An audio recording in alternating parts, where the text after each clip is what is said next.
akan terjadi di mana-mana, merongrong kedamaian negara yang baru dipimpinnya. Celakanya, ada sejumlah orang yang bukan hanya mengail di air keruh, tapi juga sedang meruncingkan carang yang babak. Berdasarkan laporan yang diterima Parikesit, diketahui mereka adalah putra-putra Kurobo yang telah gugur dalam perang Brotoyudo. Di antaranya adalah Kertiwindu, putra Sengkuni, Dahyang Suwelo, putra Aswotomo, dan Antisuro, putra Joyodroto. Mereka sering menunggangi dan bahkan menjadi aktor intelektual di balik gerakan-gerakau pengacau keamanan. Tapi Panembahan Curiganoto yang dahulu bernama Prabu Bolotewo meyakini bahwa itu tidak akan pernah terjadi jika rakyat paham jati dirinya. Mereka saat ini sedang lupa sehingga dengan mudah diadu domba oleh berita bohong. Apa yang sudah benar sejak lama tiba-tiba diombang-ambingkan pertanyaan-pertanyaan konyol berbau fitnah, menggoyang konsentrasi Parikesit yang sedang mencurahkan segala pikiran dan tenaga untuk mengurus negara maupun rakyatnya. Karenanya, Panembahan Curiganoto menghadap Prabu Parikesit, mengajak sang Prabu untuk mencari Ki Lurah Semar Bodronoyo yang tidak diketahui keberadaannya. Atas dasar kecintaannya pada rakyat, Parikesit menerima saran itu, lalu bersama-sama mencari Semar hanya dengan mengandalkan nalurinya semata. Sementara itu, di puncak Gunung Mandalam Mulia, Semar duduk bersemedi di atas batu kilang. Dia sedang menenteramkan hatinya. Sebagai pamomong Sang Hyang Ismoyo atau Ki Lurah Semar Bodronoyo merasa prihatin melihat apa yang sedang nampak di mana-mana. Para pejabat atau Nayoko Projo dipilih bukan berdasarkan keahliannya. Harta negara diam-diam dimangsa untuk perutnya sendiri dan kelompoknya. Perbedaan yang ada justru jadi senjata menebar kebencian dan adu domba. Rakyat kehilangan jati dirinya, tidak lagi hormat terhadap peninggalan leluhurnya. Bergetar tubuh Semar hingga tubuhnya memancarkan cahaya terang menyilaukan, membias hingga ke angkasa. Namun justru karena pancaran cahaya itulah Prabu Parikesit dan Panembahan Curiganoto tidak sangsi lagi. Di sanalah juga Semar berada saat itu.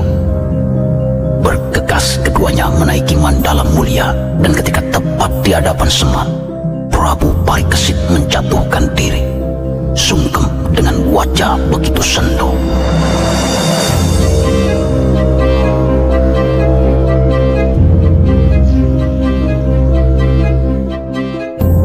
Ada apa, anak Prabu Parikesit? Kenapa Ndoro sungkem dengan wajah yang demikian? Patuko itu Ratu Gong Pinatoro. Tidak seharusnya memasang wajah demikian, seberat apapun beban yang harus Patuko sandang.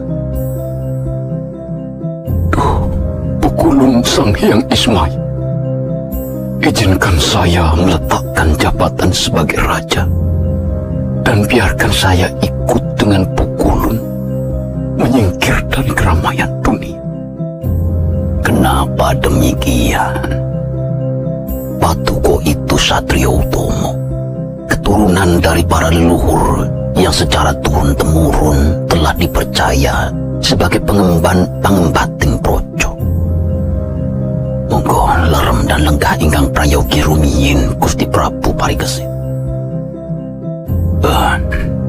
Panembahan Curiganoto, aku tahu pasti kamulah yang membuat Gusti Prabu Parikesit sampai di sini. Terima kasih, dan terimalah rasa hormatku. Maafkan saya, Kakang Semar. Saya tidak berani menerima sembah itu. Dosa apa yang akan saya terima jika berani menerima sembah Sang Hyang Ismoyo? Saya turut datang kemari sesungguhnya ingin meminta maaf. Cukup lama kami semua telah melalaikan keberadaan Kakang Semar, sehingga semua hal buruk terjadi.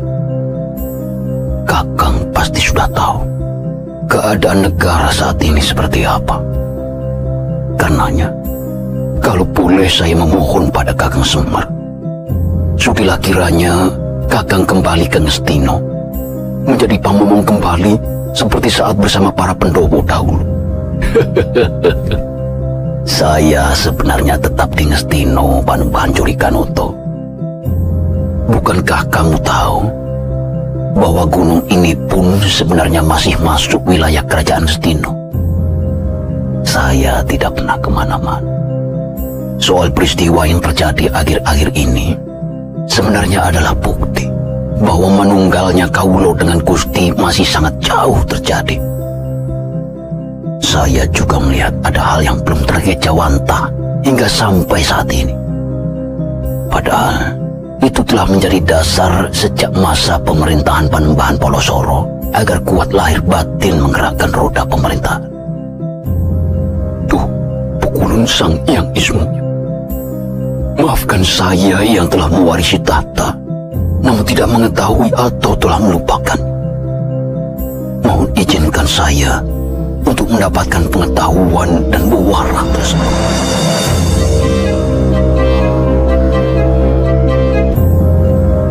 Baiklah, Anggir. Ngestino berisi aneka rupa wujud dan jenjang derajat. Semua harus tertata dan terkait satu sama lain secara selaras, serasi, dan seimbang. Kekacauan pada satu titik akan mengguncangkan seluruh tatanan yang ada. Manusia sebagai makhluk yang dibekali kesadaran akan cipta, rasa, dan karsa wajib menjaga keselarasan dengan tanpa pamrih pribadi yang sempit atau hawa nafsu. Semua harus dengan kerelaan hati, lilo legowo lahir terusing batin, dilakukan secara terus-menerus, dilambari sifat dan sikap sepi ing pamrih rami ing kawi. Dalam menjalani kehidupan, sudah pasti kita akan menemui gesekan satu sama lain hingga menyebabkan kekacauan. Gesekan itu disebabkan banyak hal. Salah satunya adalah karena adanya rasa dengki. Tidak bisa secara kesatria menerima kekalahan yang dia dapat sebelumnya. Mereka yang demikian biasanya lantas meracuni pikirannya sendiri, lalu membagi racun itu pada orang lain menggunakan kebohongan-kebohongan. Yang terkena racun itu tidak bisa lagi melihat yang benar itu benar, yang salah itu salah. Semua dikepiak uya. Jika hasutan-hasutan berubah menjadi kerusakan nyata yang mengganggu kedamaian, maka hukum dan aturan yang telah disepakati harus mulai ditegakkan sebaik-baiknya. Tidak peduli dia itu siapa, keturunan siapa, bahkan seorang titisan dewa sekalipun. Siapapun yang hidup di atas Ngestino harus tunduk pada hukum dan tatanan Ngestino. Ingatlah, dalam menegakkan aturan, tidak boleh ada ewuh pakewuh dan ragu-ragu, karena itu adalah wujud memasuh malaning bumi. Meski demikian, putuskan segalanya dengan adil dan bijaksana. Rahayuning bawono kapurbo waskitaning manungso.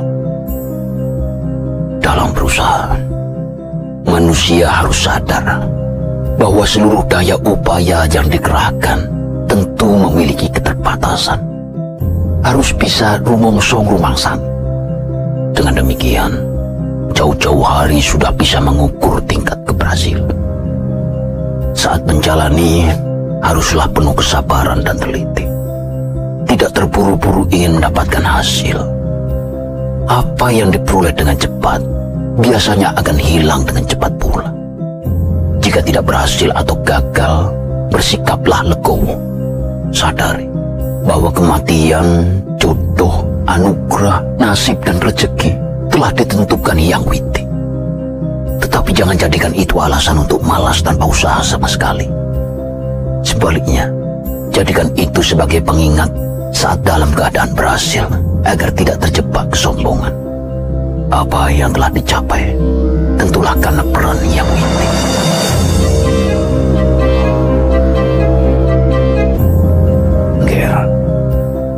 Tidak ada yang melarang manusia meningkatkan harkat dan martabat kehidupannya, mengusahakan pangkat, derajat, semat, dan ilmu yang dimilikinya.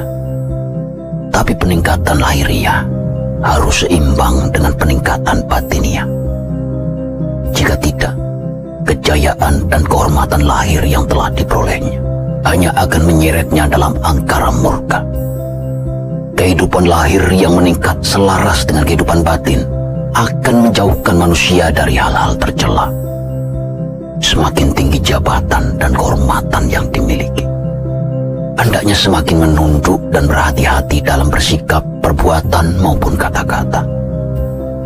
Untuk meningkatkan kehidupan batin, manusia harus membersihkan diri dari segala perbuatan tercela.